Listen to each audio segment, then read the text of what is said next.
Tempat pembuangan akhir atau TPA Sukawinatan yang berada di Jalan Sukawinatan, Kelurahan Sukajaya, Kecamatan Sukarame, Palembang kembali terbakar. Dari informasi yang diterima, tumpukan sampah yang berada di salah satu TPA Sukawinatan sejak pagi tadi mendadak mengepul asap putih. Bahkan di TKP sudah terlihat petugas Basarnas Provinsi Sumatera Selatan sudah berada di TKP memantau titik kepulan asap yang muncul dari tumpukan sampah yang sudah menggunung.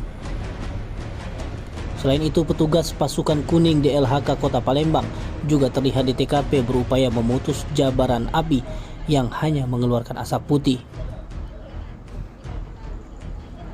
Kapolsek Sukarame Palembang, Kompol MI Kang Ade Putra, membenarkan terbakarnya TPA Sukawinatan tersebut. Tim Liputan Sumsel Update TV melaporkan.